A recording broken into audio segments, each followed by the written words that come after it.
Uh, Traded Legacies has been concerned with the question of building a conversation around history. And clearly, one of the questions that history faces is uh, how do we teach history in different settings? The Jewish Publication Society, uh, in an agreement that we came to last year, has allowed us to translate the book Turning Points in Jewish History, written by Dr. Marc Rosenstein, which will be the topic today. And we'll be hearing from Dr. Rosenstein as he explains some of the key concepts in this one volume tour de force of all of Jewish history. One of the reasons that we sought to present this volume was that, especially in the case of the story of Poles in Polish history, is that we have focused a great deal on the history of the modern period, especially around the issue of the Shoah, and we've lost in some ways the larger history, the larger context of Jewish history. And we needed a text that would allow us, as people have come to study for conversion or have been interested in understanding the uh, uh, broader spectrum of Jewish history, that would introduce people to Jewish history. And we envision this text not only for people who are thinking of becoming Jewish, but who are interested in participating in Jewish life. And very pleased to have found this text that was prepared for initially the English-speaking audience through the Jewish Publication Society. Um, Dr. Marc Rosenstein was trained as a rabbi, a graduate of Harvard University, and educated as a historian, graduate of Hebrew University, and has worked in Israel, where he made Aliyah in 1990, and has worked in educational institutions and has worked very seriously with educational projects. And he will begin talking about his book, and then we will have the opportunity to introduce other people that will help us to understand this project. Before I turn over to him, I want to say that originally this project was to be managed by Dr. Pavel Spivak, and at a certain point, we will turn to Hania Gawronska-Spiewak, and we will ask her towards the end of our program to share thoughts about the work of Pavel Spivak, who was the longtime and influential director of the Jewish Historical Institute. I met him shortly before he passed away, and had a very important role in the historical work of the Institute. And we'll ask Hannah towards the end of our time together to share about his work and about his life. But first, I want to turn back to Dr. Rosenstein and invite him to share with us about the book, Turning Points in Jewish History. Thank Uh, you. Thanks very much. And it's really a pleasure to be here. And I have to say, I was really excited when I learned, what was it, about 6 months ago, that your organization had undertaken to produce a Polish translation of Turning Points in Jewish History. Um, and I thought I would just share with you some of the dilemmas or the problems that arise in trying to write a Jewish history textbook. I mean, today in general. And I have to say that ever since I began to be involved in Jewish education as a student, or been a college student even, teaching in religious schools in Jewish synagogues, I was always fascinated by the question of how important the study of history can be in developing a Jewish identity. There are different approaches. Some would say that all you really need to develop a Jewish identity is Jewish practice and Jewish tradition and the Torah and the rules. Um, But I always had, because of my own personal predilection and the way my brain is put together, a feeling that historical experience was a very powerful factor in, could be a very, or should be a powerful factor in developing a Jewish identity in a new generation. But I always struggled with exactly how you do that, and I still do. And this, the invitation or the opportunity to respond to JPS's call for authors and to make a proposal for this book was a very interesting challenge. Barry had publicized, whenever this was, about 5 or 6 years ago, the idea of a textbook that would be called Turning Points in Jewish History, which was already saying something about the nature of the book. It meant that you had to, and there was another thing that was important, which is also a factor whenever you do educational planning. It needed to have 30 lessons in it. Because a textbook for a 2-semester course with weekly meetings needs to have 30 lessons. And in fact, having taught Jewish history in many settings to youth and to adults before this, I was accustomed to that challenge of saying, okay, we want all of Jewish history and you have 30 weeks. And you have 1 lesson a week. So do what you have to. And that was always a challenge. And you always had this feeling of frustration of, well, what's important and what's less important? And what are the things we're going to have to skip over because we don't have 100 weeks, we only have 30 weeks. And so when I undertook to prepare this proposal, and Barry and I had some negotiations about it back and forth, and other colleagues, some said to me, why 30? Why not 12?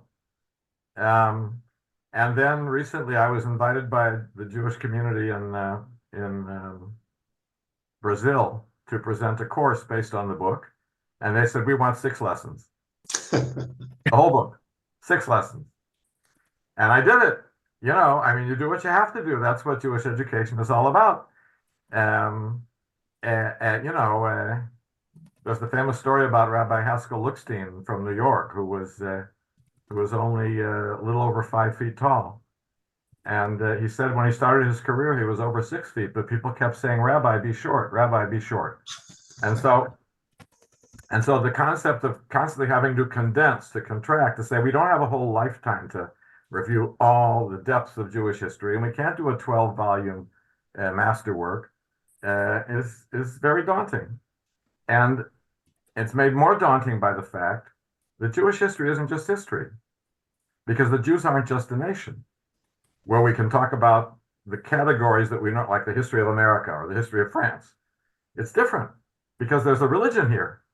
And some of our major turning points wouldn't qualify as history by historians' definition. I mean, you know, Mount Sinai, for example, there's a problem here. I mean, if I want to start analyzing historically and looking at the documents and the records and the archaeology, and there's nothing, but I cannot say it's not Jewish history, because I can't have Jewish history without it.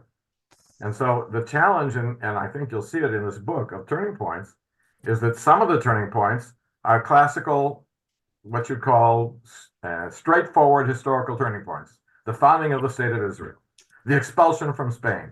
These are events that with you looking from Mars through a telescope, you would see these events happening, and you would write them down as historical events.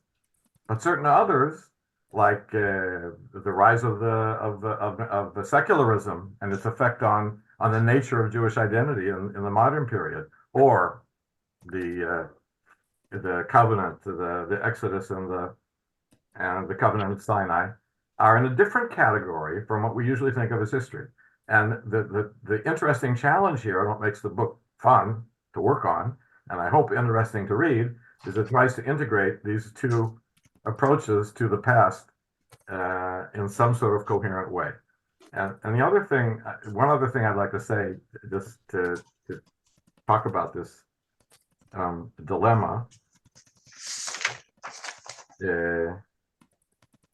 just went out of my head. Just a second.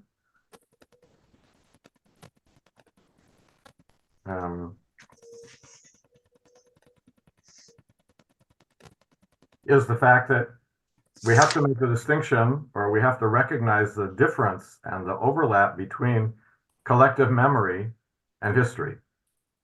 history is a modern academic discipline. We didn't really have history until the 19th century for anybody. The idea of taking the past and analyzing it and bringing up the documents and trying to write a coherent story based on the evidence that we have, that's history. But the Jews live history through their collective memory of events that, as Jacob Neusner says, never stopped happening. It's not just that the revelation at Mount Sinai happened once and we wrote it down and now it's history. For Jews, the revelation at Mount Sinai happens every year, if not every day, but certainly every year. And we experience it anew constantly. It's not the same as reading a history book, because we relive the history, we reenact it in our rituals, in our texts, in our thought about who we are. And so that was also a challenge in the book. Like, what do I do with these events that are part of our collective memory, but don't fit in the categories of and I spent a lot of words in the book trying to talk about this distinction and to sort it out and to help the reader realize that Jewish history is a unique challenge, which is why it's so important to us, I guess. So those are a few thoughts. And again, I want to thank Rabbi Beliak and all those who were associated with him for making this project possible and for not telling me I had to do it in only 6 lessons, but allowing the whole 30 to come to expression for the Polish reader. Thank you, Rabbi Rosenstein. And I want to turn to a person who was the one who commissioned your work, and also to Dr. Sachs and Rabbi Schwartz, who are in a sense sharing for a little while the title, but it's Rabbi Schwartz has been involved historically, and Dr. Sachs, who has been in the position of working as the director of Jewish Publication Society, that has commissioned a number of teaching texts and to talk about this book, Turning Points in Jewish History, in the context. I'll turn to you first, Barry, and then Dr. Sachs, if you would join in. Barry? Barry is a congregational rabbi. I don't know how he is a congregational rabbi, and all the work that he did in producing not only his books, but fostering the work of so many others. Please, Barry. Thank you very much. I'm delighted to be here. Thank you to Chaim for organizing this, to Marc as the author of this work, to Eli. And I'm representing the Jewish Publication Society. I was the director and editor-in-chief for 13 years and retired from the position just last March, 1 year ago. We commissioned a variety of books that we consider to be part of essential Judaism, essential to understanding the sweep of Jewish thought and the sweep of Jewish history.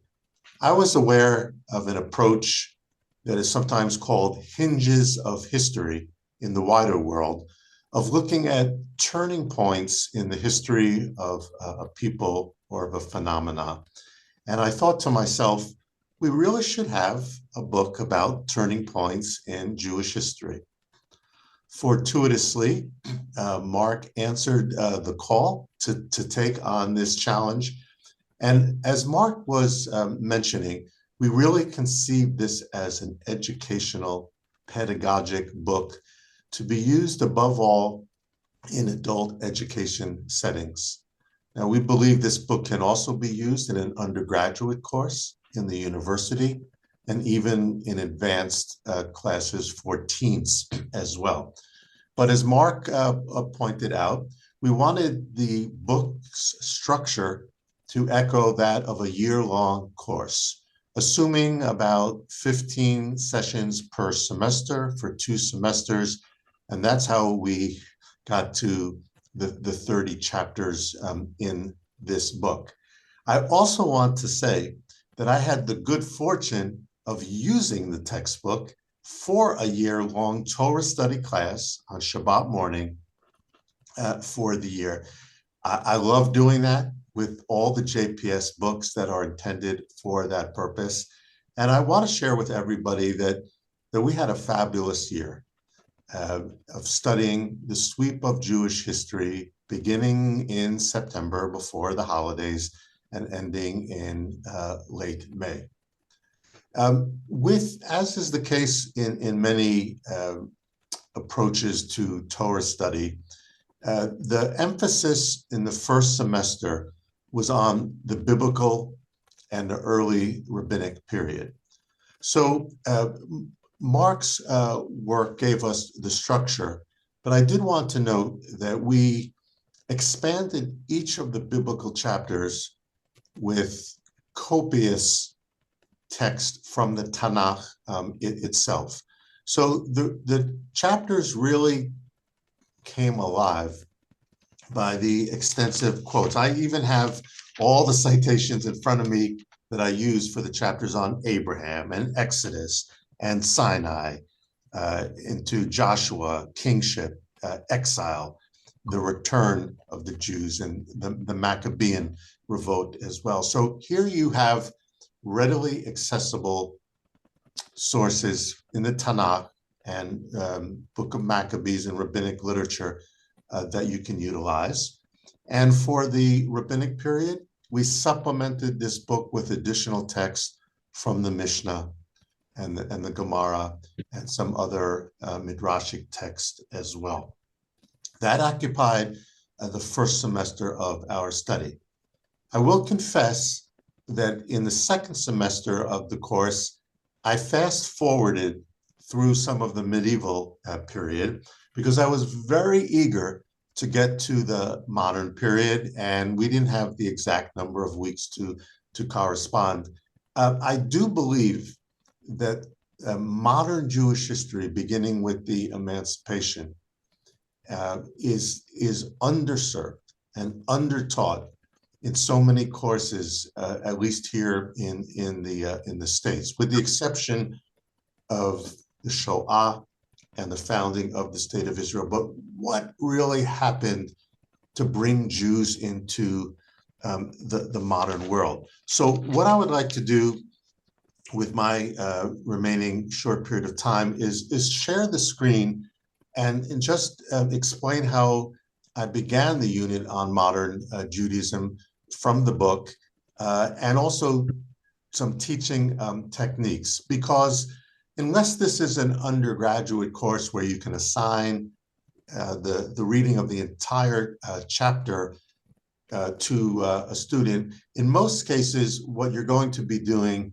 is summarizing, paraphrasing yourself, the introduction to the book, reading the primary text. And this is an important point because Marc and I agreed that every chapter needed to be centered on a key primary text that illustrated the subject of the chapter, as well as at least one or two supplemental texts as well. And so you could say that the book is dedicated to the proposition that primary texts are the best way of teaching history. And I think personally, that's a tremendous strength of the book. So let's see if I'm successful in sharing this screen. And Chaim, would you nod if you can see the screen? Yes, okay. So I'm taking chapter 19, the challenge of emancipation, in which Marc looks at the fascinating Napoleonic Sanhedrin, the Sanhedrin of Jewish leaders that was convened at the bequest of Napoleon to answer certain questions that were meant to at least get and ascertain whether the Jews in fact were or could be loyal citizens of the modern state, and therefore join in the citizenship and the endeavor of modern state building. So Marc always begins with a very thoughtful summary of the context. And here I would say, if you're in the classroom, you, the teacher, are going to summarize what he talks about.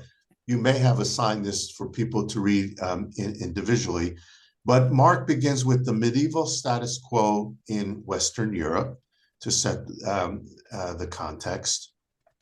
And then he speaks about the creation of the modern state and the process of Jewish emancipation, referencing some of the thought like John Locke's Letter Concerning Toleration, which is a key historical document for understanding all of modern history.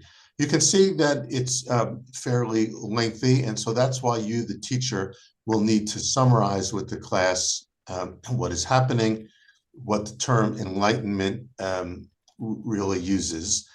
And then he brings up Jewish ambivalence regarding emancipation, particularly in the figure of Moses Mendelssohn.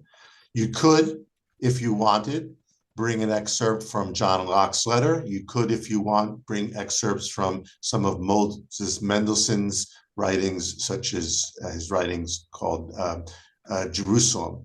But it is interesting to talk about Mendelssohn, to talk about a personality, because he's fascinating, and in some ways he embraces or portrays the dilemma of assimilation versus maintaining tradition in modern Judaism. What each chapter has after the introduction is a timeline, and we put this in as a study aid. And I have to tell you that it's very helpful to walk the students through the timeline, to make your own comments as well, just because it fixes people in the chronological march of history. So as I was teaching the class, I actually went a little bit earlier and talked about the influence of Spinoza, and then into this timeline that you see that Marc lays out so well, and he does this in every chapter. We then get to the section called primary text, and this is arguably the most important part of each book, the center part. In this particular case, the primary texts are the actual questions and some of the answers that the Napoleonic Sanhedrin, the Assembly of Jewish Notables, gave to the questions that were posed. So Marc lists the questions here, as you can see. And look, for example, at number 4, in the eyes of Jews are Frenchmen, not of the Jewish religion, considered as brethren or as strangers. You can delve into how there was ambivalence on the part of the Gentiles around the Jewish citizens as to whether they should be made citizens, whether they have loyalty. And this can lead to some very provocative questions, because there have been accusations of dual loyalty against the Jews in almost every country where they live. And obviously, these are questions that are in many ways pertinent to the Jewish situation to this very day, especially in the diaspora.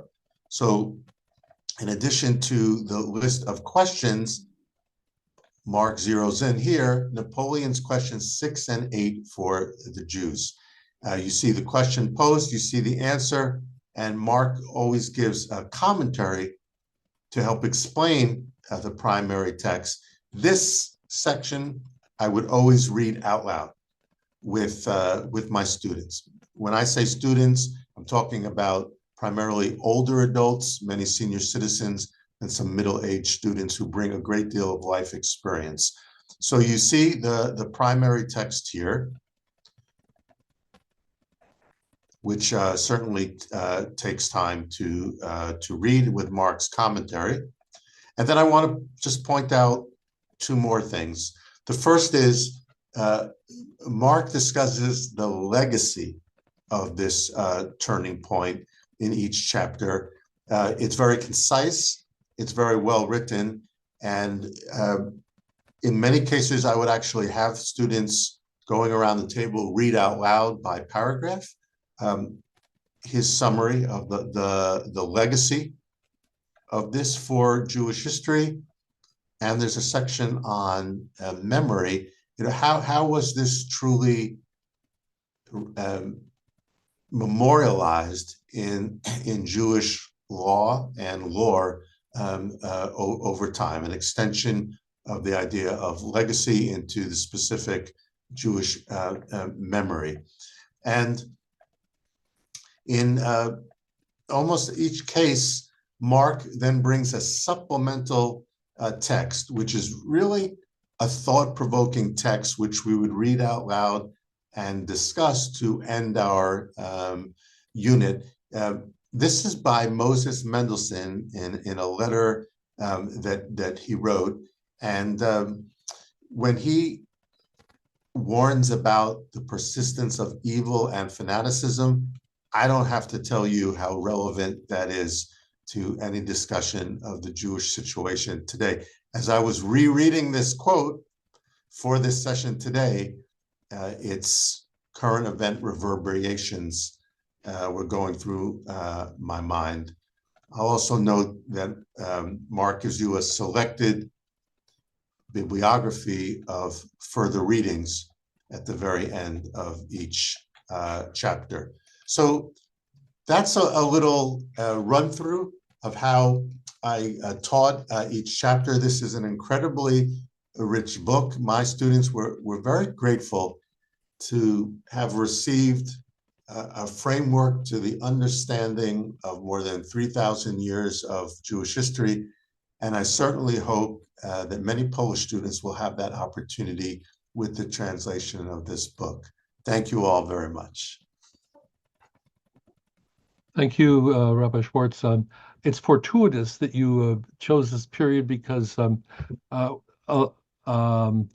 Sachs is an expert on the period immediately afterward with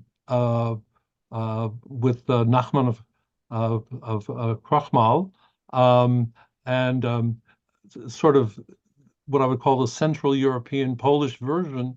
And you may want to comment on some of that in terms of how it's received in Poland and Eastern Europe. I'm not asking you to give a full lecture, Dr. Sachs, but you may decide to join in there. And then maybe after you, Rabbi Kirschenbaum. Well, thank you, Chaim. I'll resist the temptation to give a full lecture. Only speak for 25 or 30 minutes about about Krochmal right now. No, thank you so much, Rabbi Schwartz, Rabbi Beliak, Rabbi Rosenstein, for this book, for this partnership, and for bringing us all here together today. It's such a privilege to be gathering and thinking and learning and celebrating with all of you. There are many voices I know in this program, and I want to leave space for a lot of the conversation that will still happen. And so rather than dive too much into the content of the book, which Rabbi Schwartz has illuminated so clearly and powerfully, I want to think a little bit about this book and this translation as itself being, I think, part of a turning point in Jewish history. And in particular, we've just been hearing about how this book has been used in American Jewish contexts. We're going to hear more about what this book means, how this book might be used in the context of Polish Jewish renewal and Polish Jewish history. I want to think a little bit about what this book means in the context of global Jewish renewal and global Jewish history. And maybe in that context, I'll bring us very briefly back to the figure whom Chaim mentioned, Nachman Krochmal.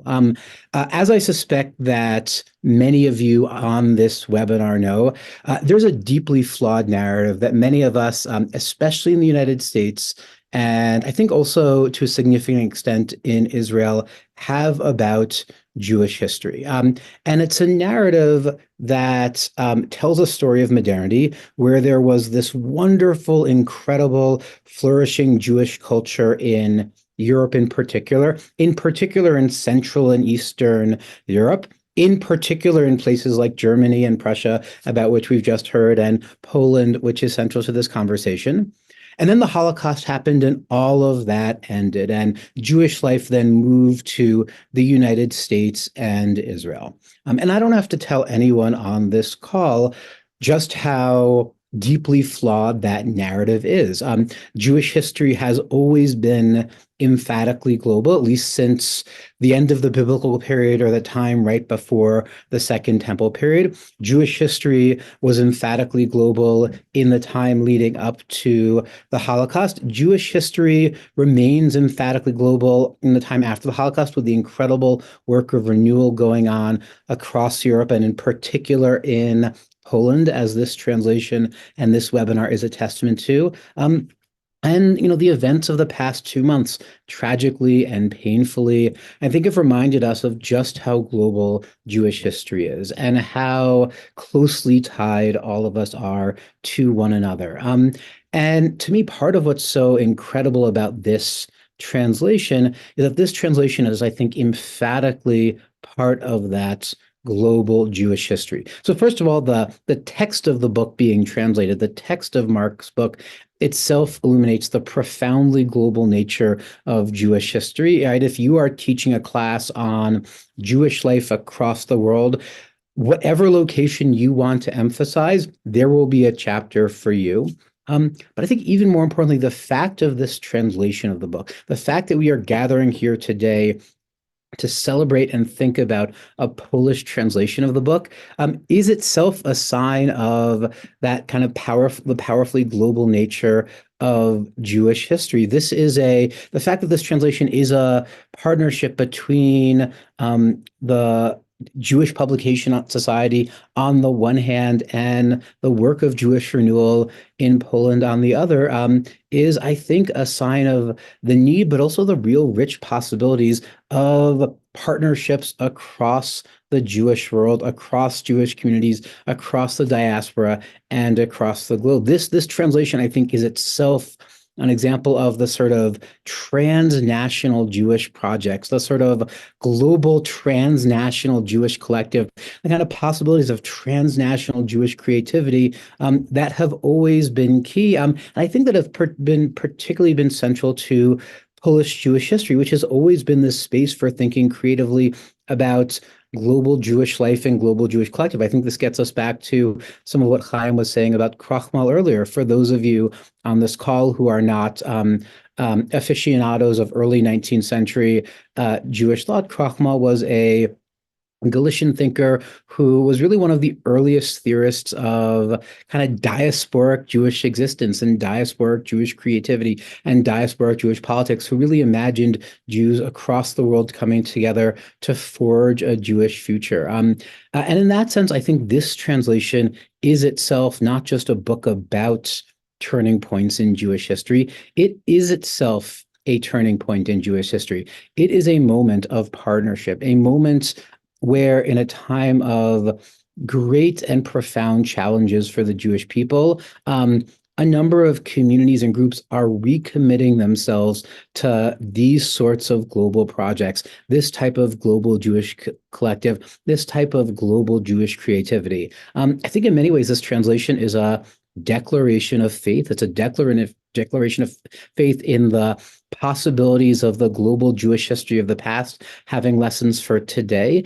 And it's a declaration of faith in the different Jewish communities of today being able to come together for shared endeavors that secure the Jewish future. So I know as the director of JPS, it is a tremendous honor and a tremendous privilege to be a part of this. And I look forward to learning with the rest of you today about the turning points that are in this book and seeing the kind of turning points that this book enables in the future. Thank you, Eli. Thank you very much. I appreciate very much your words and leadership in bringing this about. It's really your project that brought us together at this moment, and thank you so much for that. I want to turn to Rabbi Kirschenbaum, who's a native of Wrocław, and he's the first person to plant the Polish flag in Fullerton, California, and we're appreciative of his continuing work with us in Beit Polska, and we had planned to have also his colleague Menachem Mirski, who I'm endeavoring to track down, but I am happy to welcome Rabbi Moti and invite his response. Rabbi Moti will be one of the teachers as we will be teaching this book. Our plan is to build some scaffolding out from the main building. And Barry, we're going to be calling on the materials you have, and we'll be sending you back a few pages to fill in your timelines and help you build in some of the Eastern European gaps that you have. Mati? So first of all, it's an honor to be here, and I'm sorry I'll have to leave you in around 13 minutes. I'm having a class as a rabbi does on Sunday.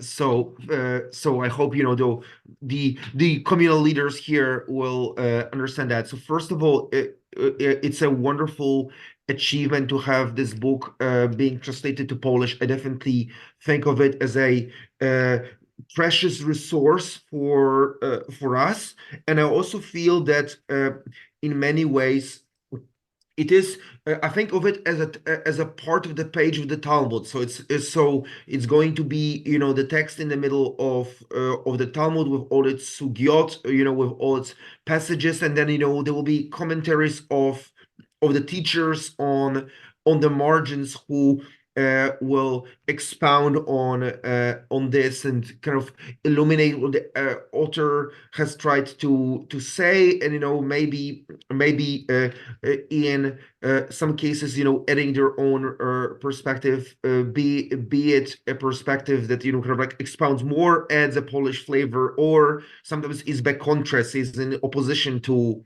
the book. So first of all, when I was thinking about this book, I was thinking about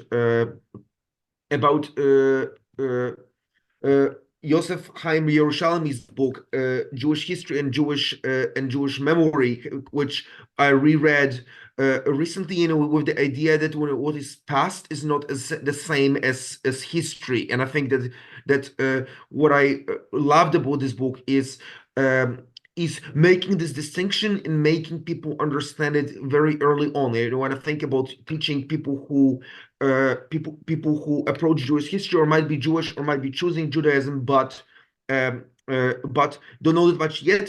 People tend, even if they embrace Reform Judaism, people get to treat history as an accurate depiction of the past. And I think the book makes a very good job, does a very good job communicating that that things like Abraham's Lech Lecha moment, or the revelation on Sinai, or the work of Ezra the scribe, that they all are a part of Jewish history, even though we don't know about the historicity of it. So we don't know what exactly happened in the past. So that's a very precious thing. The same goes for the Council of Yavne and all these moments that exist as such precious parts of Jewish history, but might not have happened exactly in the way that our religious tradition describes them. The same goes for the Talmudic period, where there are so many things that the Talmudic sages would include in their vision of the world, and so many things that they would leave out. So this part I profoundly enjoyed. I think from a Polish perspective, for somebody who grew up in Poland and is very invested in this project, I am aware that there is a tendency among Polish Jews and people interested in Judaism in Poland to emphasize the Ashkenazidom of global Jewishness. And while it's true that such a big part of Jewish history has been shaped, politically and so on, by Ashkenazi Jews, the book does a good job in showing, first of all, the other perspectives, and other kind of strains of Jewish history, and then the price that the Jewish community, mostly the Mizrahim, paid for this, Ashkenazification of Jewish life. So that's, I might be, kind of, having been born in Wrocław/Breslau to Polish Jewish family, I kind of like straddled, the two lands that are essential to Ashkenaz, to Eastern Ashkenaz and Western Ashkenaz, and yet I find it very important that we have these other voices, because only then we have this polyphony of voices. I think what I think about a lot right now is using this book after October 7th. Because October 7th has been a turning point in Jewish history. And I am aware that the most recent chapters, the most contemporary chapters about the establishment of Israel and so on, are very well written, and I am aware that some people who grow up in the current day and age, exposed to different versions of history, the kind of the misinformation of TikTok and Instagram, but also to a different narrative of the current of the current situation in Israel, Gaza, could say that this depiction is to some extent one-sided, and I was wondering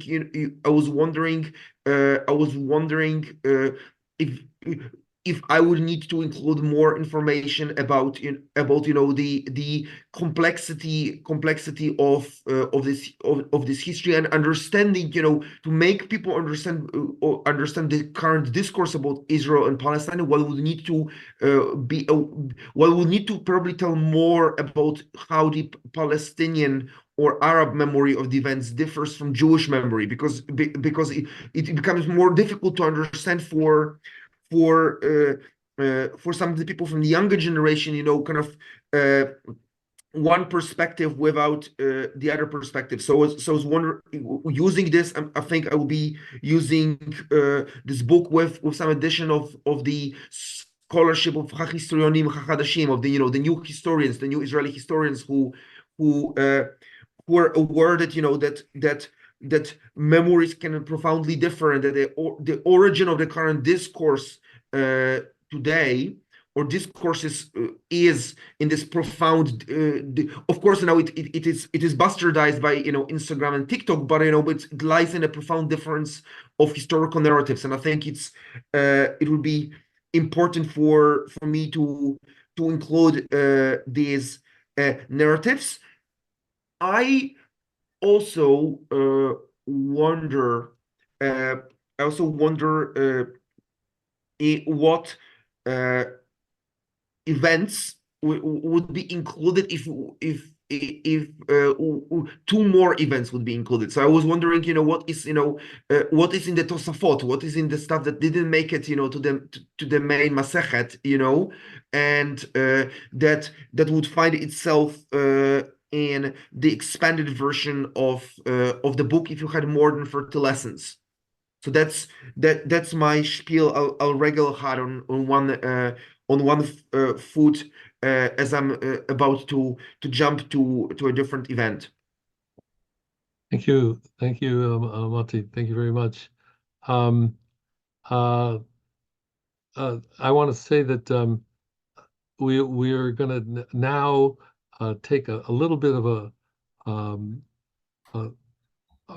kind of a intercession here, because we are drawing to the place where I would like to address some of the questions that were asked.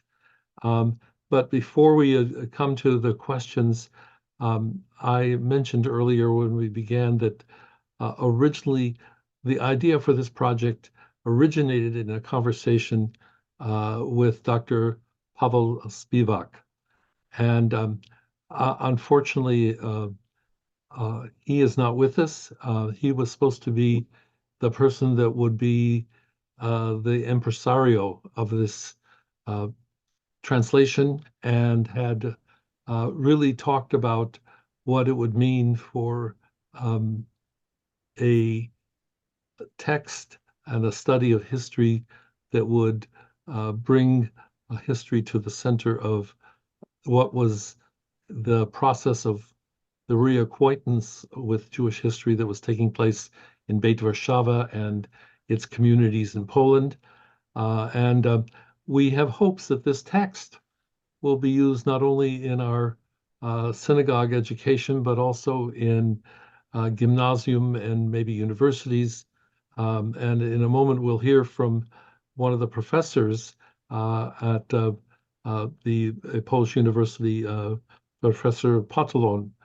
But I want us to hear about Professor Spiewak from his widow, Hania Gawronska-Spiewak.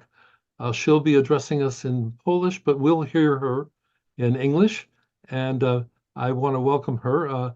Want to say that Hania took office as the president of Beit Polska about 14 months ago, and has done an incredible job of leadership, and has been responsible for moving us into a new building and having offered great leadership to our community, and has built up the community and brought us to some very important new directions. And so we welcome her, acknowledge that that we are still in the year since she lost Pavel, but we are appreciative of the fact that she is ready to share with us something of Pavel's work, and we appreciate her speaking with us today. Hania?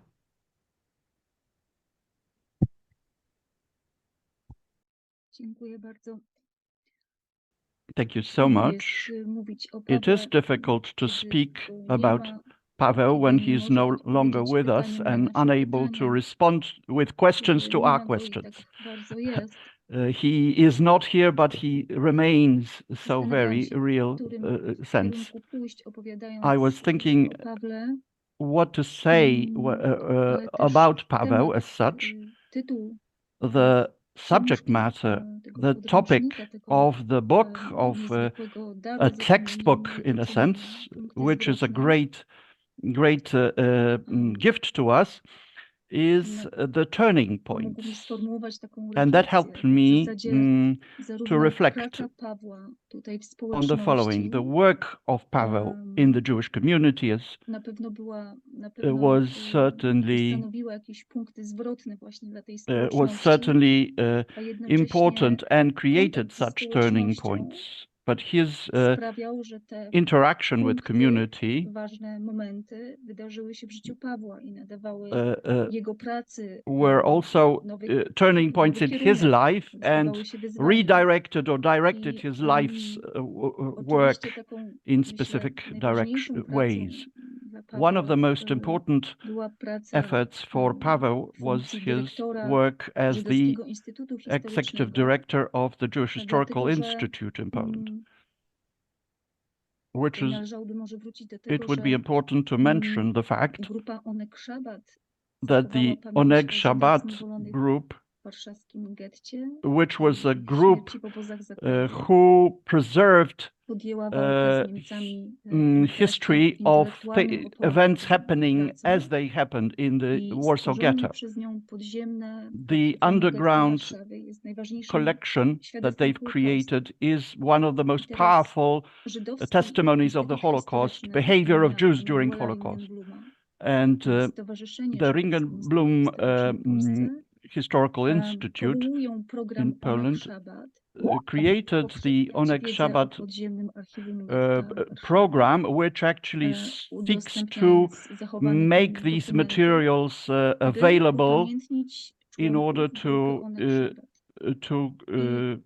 in a sense, commemorate all these heroic writers of the Onek Shabbat text. The passion of Paweł to save the memory of Polish Jews, to share this new of the archive, make it public and broadly public, became the direction of Jewish Historical Institute during Paweł's directorship. Even though in many places he was the historian of political ideas and ideologies, his liberal conservative thought, political changes in Poland were the subject matter of his academic work, but in the group of people who were close to him, when asked what he thought he was, his response was, "I'm Jew first." And one invaluable proof of that is Paweł's Beit Warszawa membership card, ID card, 1994, when this was still an association status. Paweł valued this document very much because this was something that started back then, and he was proud of it, and he was a proud member of it and contributed to it. At the completion of his mandate at the Jewish Historical Institute, he created an exhibition about the Warsaw Ghetto entitled "Where Are You?", which came from the Bereshit 3:9, a quote, which is a quote that is of importance to him, and he continues asking that question to others until 6th of March 2023. When he assisted in Megillat Esther reading as we conducted Purim on the 13th of March.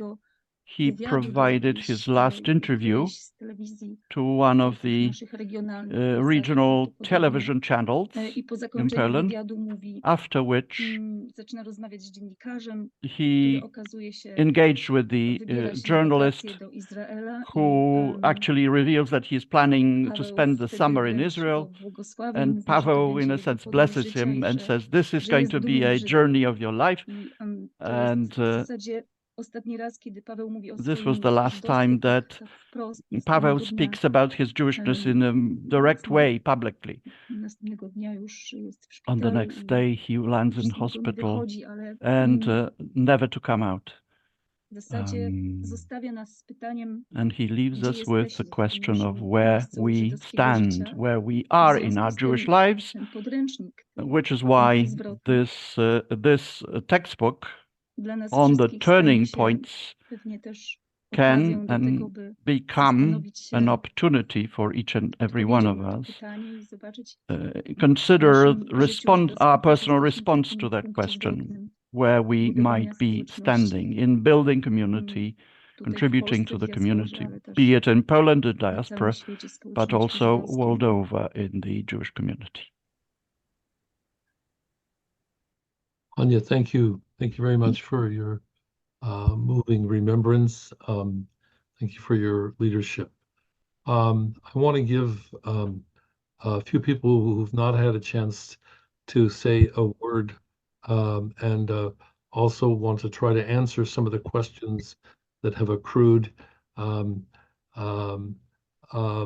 want to turn to ask for thoughts from Dr. Patalon. I want to turn to Dorota, our translator. I'm sure you have some thoughts, having listened to people talk about this. And Dominika is going to be managing a good part of bringing people together for this ongoing conversation as things are, as we're going to, as each chapter or each sections of chapters are translated, we're going to have a seminar on this for the teachers. So let's just begin. Dr. Patalon, would you like to respond? Mm-hmm. Just very shortly, Rabbi Baliak and ladies and gentlemen, I just want to say that I'm absolutely honored to be among such a distinguished rabbis and scholars, and very I'm honored to take part in this project a lot, and I hope to be helpful somehow. My experience in the scientific field is connected with the University of Gdańsk, where I was a dean of social sciences faculty, and I teach different classes connected with interreligious and intercultural dialogue. And the theoretical framework of my work is the philosophy of organism and process of Alfred North Whitehead. So I'm absolutely looking forward to help in this project and to help in as much as I can. Also, because I respect Professor Spiewak so much, both as a scholar and the director of Jewish Institute, but also as the distinguished figure of Polish democratic opposition during the communist times. And I hope that the book that we are talking about of Rabbi Rosenstein will also be helpful to build the democracy here, the society of democracy, which I hope so much. So thank you so much for being a part of this project. We're going to refer you to an essay by Rabbi Rosenstein on the role of a rabbi, and we will substitute, in addition to the teacher in a democracy 2015, very important essay. Thank you. Marc is being a little modest. He's been a leader of the Beit Polska community, is in Haifa on a regular basis, learning and studying Hebrew, and has a very serious philosopher. Dorota, please, your head must be swimming with all the responsibility you have here. O tak. First of all, I'd like to say that it's a great honor that I can translate this book. I'm really happy I can do that I will be one of the first persons who will have a chance to read the book. And translating a book, it's not just reading the book, it's a very deep and personal connection with that book. And in a sense also with its author. It's a kind of a meditation. It's a meditation on what someone wanted to say, to find the best way to convey that in a different language that often works in a different way. And at the beginning, I was asked if I want to speak in English or in Polish. At first I said, it doesn't matter, I can speak in English. But then I thought maybe I should speak in Polish. This is my mother tongue. So maybe it would be nice for all of us to hear some Polish.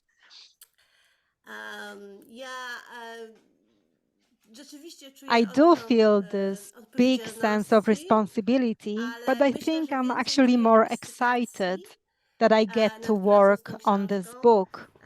I know I will face many challenges related to the book, also because there are many primary sources that maybe have been translated already or maybe not, and they come from different times. So we'll have to make a lot of different decisions as a translator regarding these issues.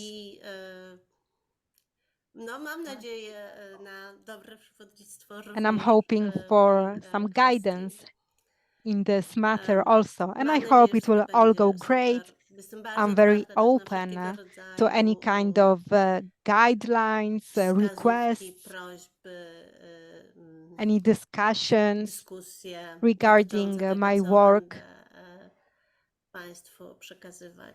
I'm really glad that we are undertaking such a project. For me, this is very interesting, and I'm really glad that I can also have a small contribution here. Feel free to call anytime.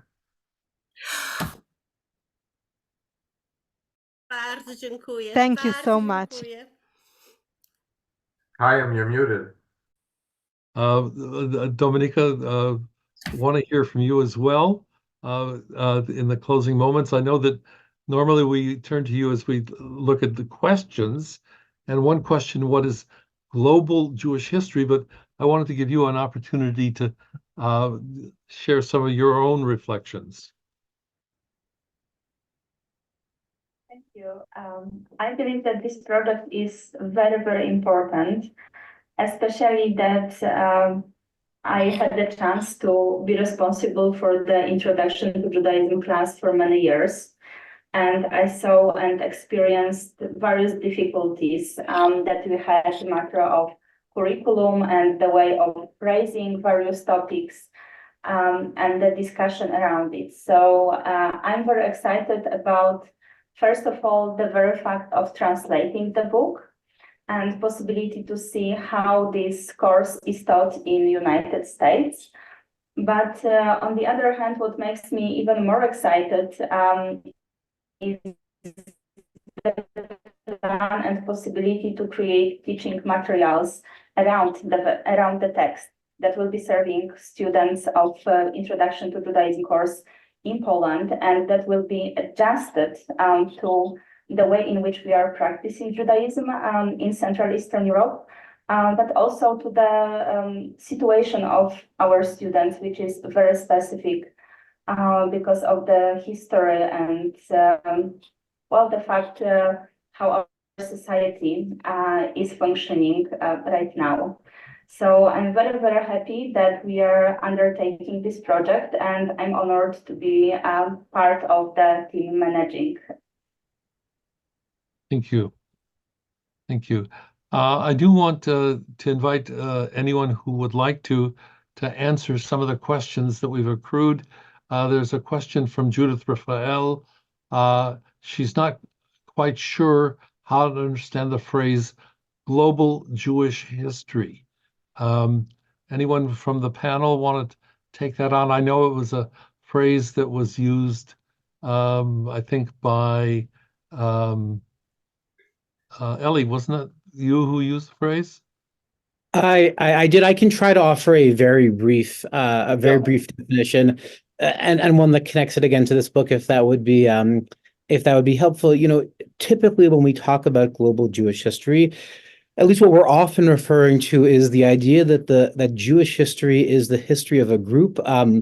We can think about what the right category is. Is it a people, a nation? Marc gestured towards some of these issues in his comments about religion earlier on in this talk. But the idea of global Jewish history refers to the idea that Jewish history is the history of some kind of collective that is spread across the globe, a group that has lived across the globe, and a group where all of those different Jewish communities in different locations have been, on the one hand, sort of shaped by the different geographic areas in which they're embedded on the one hand, but also where all of those different communities have sort of shaped collective Jewish life, right? It refers to the idea that we can't actually tell a story about Jewish history that's not a story of Jewish communities living across the world. And in that sense, you know, I think this book is very much both a book about that global Jewish history and an example of that global Jewish history. It's a book about that global Jewish history, in that if you look at the turning points, they're turning points that are spread across the world, from Europe to the Middle East to North Africa to the United States. And it's also, this particular translation is an example of a partnership between Jewish communities across the globe. So I think that's what we're trying to get at when we use that phrase, global Jewish history. And that is, one of the ways in which this book itself is deeply embedded in, and in part, a continuation of that history. Thank you. That's a very good answer. We have a question in Polish about the translation of the Honey and Sting.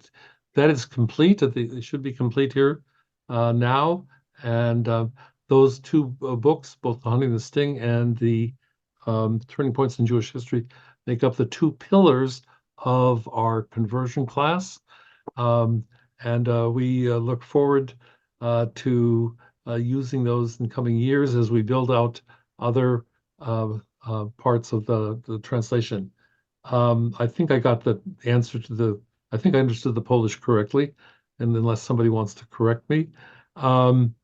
So I do want to mention, before I give Marc the last word, I always think that the author should have the last word. Marc, get ready. That we will convene. And there's also a question from Dr. Hecht. Pardon? There's also a question from Dr. Richard Hecht. Go ahead, Rich. Dr. Hecht from Santa Barbara is. Let's see. All of a sudden, we're getting more questions. So, if you don't mind, and we have a moment, we have two questions. I'll let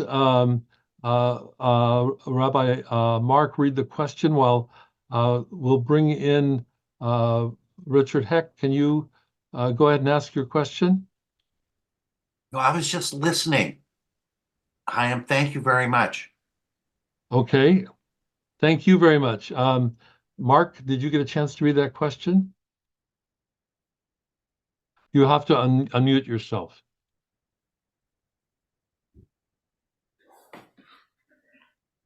No, I don't see a question from Richard Hecht. Where would it be? No, it's a question that from Miriam. It says, I'll read it for you. Yeah. Could you please tell a little bit about the methodology of choosing topics, turning points that found its place in the book? In other words, everything seems to be Ashkenazi centric as opposed to Sephardic centered. I think well, I tried not to do that. If I failed, then I'm sorry. I tried to, the book really has three sections. There's the ancient section where Ashkenazic and Sephardic are not relevant. And there's the 20th century section, which cuts across a number of different non-ethnic turning points. Not restricted to like the women's movement or the rise of the State of Israel. And then the central part of the book, I tried to make a symmetrical division between Sephardic and Ashkenazic cultural spheres as being sort of equally balanced in terms of their long-term impact on the development of the Jewish people in parallel and with interesting similarities and differences. That was the attempt. I'm not the person to judge whether it was successful or not, but I am Ashkenazic, and I write from the perspective of, like with everybody who writes a book today, I'm a white, Jewish, middle class, Ashkenazic male, and I'm trapped in that identity, and I don't have another one. And so I worked very hard at trying to balance it out with the other elements in the book, but I may or may not have succeeded. I'm not the person to judge that. If I'm speaking, I wanted to also say something about Rabbi Moti's comments before about since October 7th and the difficulty of teaching about Israel and the history of Israel. I think that's a very important point, and I think he's obviously it's a well taken. It's important. I tied myself in knots to try not to make the book, the chapters on Israel, sound to justifying of the status quo, and to try and raise questions critical questions about the history of the state of Israel and leading up to that. But at the same time, obviously, not wanting to alienate your everyday Jewish layperson reading it. And that's an impossible task. You know, was it Abraham Lincoln? Or whoever, you can please some of the people all the time. You can please all of the people some of the time, but you can't please all of the people all the time. And whatever you say about a topic which later becomes controversial, someone's going to say that you were biased or you left out facts. I don't know if there's a defense for that except to keep trying. And the last thing I want to say, I don't know if this is what you were going to ask me, but since I now have the microphone and we're running out of time, I will say, here's the challenge. We have 30 turning points. Now what? Right? In other words, history is going on beyond us. It's not waiting. We can't, in Jewish history is not over. We can't say that it's those 30 turning points are all there is. And the question is, how many years have to pass before you look at a set of events or something in history and say that was a turning point? Everyone now is saying October 7th was a turning point. That was only a few months ago. Are we really qualified to know that that was really a turning point in Jewish history and not just a blip on a much larger process which is going on in the Middle East? I mean, you know, my grandson will write that book. But we have to take, I think, a very agnostic or modest position when we say, what is a turning point and have we experienced turning points? And that the choice of 30 becomes all the more arbitrary when we say, but we were only limited to 30. But what happens when there's 32 or 40, right? Do we have to eliminate some of the others? I mean, it's a very interesting dilemma that we're going to face and especially, and I commented on this in the book, history moves faster now than it used to. And so the turning points, which were spread out over thousands of years, all of a sudden are coming every decade or every 20 years. It's a different world because of the way the world has developed, which we can't talk about now.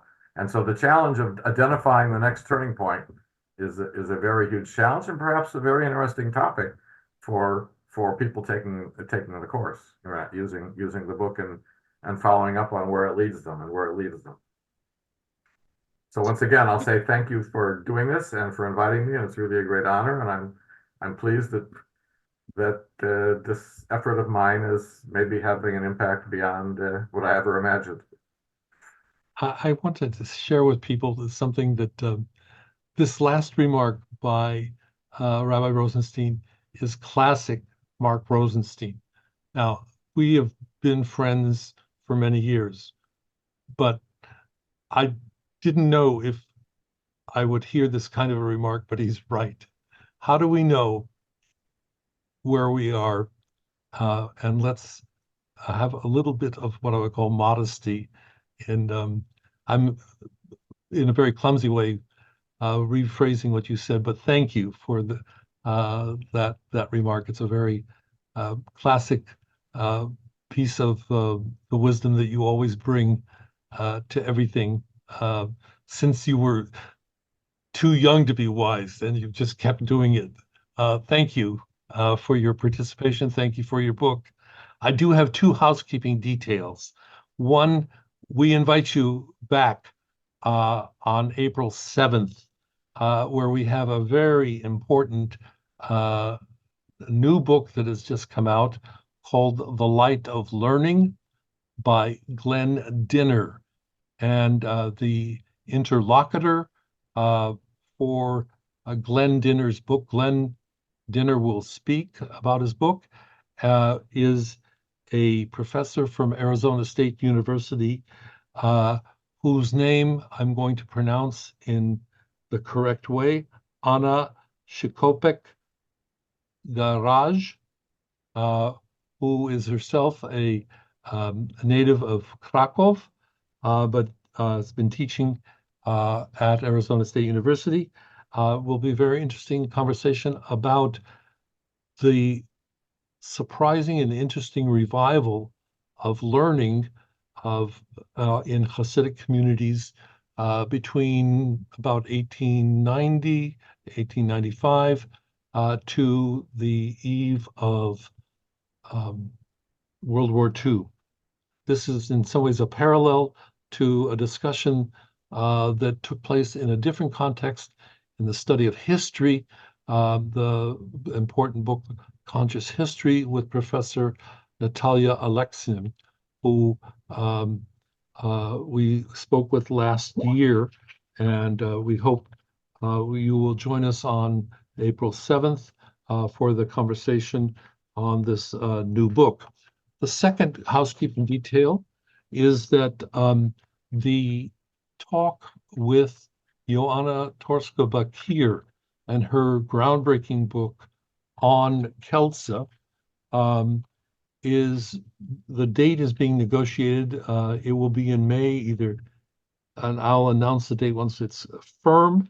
And it will be with Jan Gross, and it's just a matter of us getting the detail of the date worked out. It was postponed because of illness, and we look forward to talking with you in May about that. And in honor of the current issues, we are planning a discussion with a number of Polish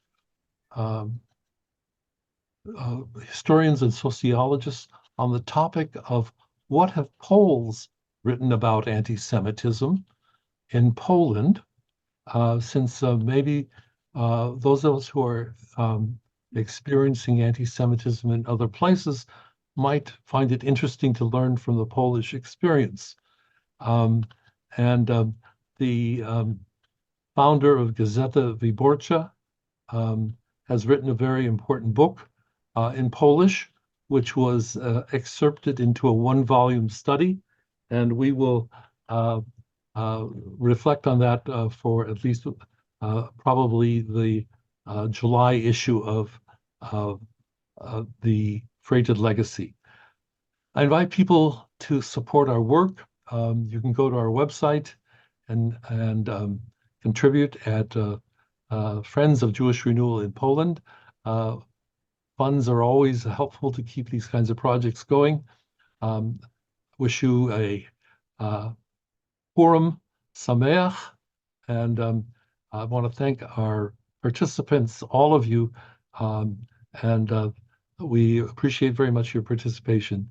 It's been a very wonderful session. Thank you. Thank you. Thank you very much. Thank you. Thank you.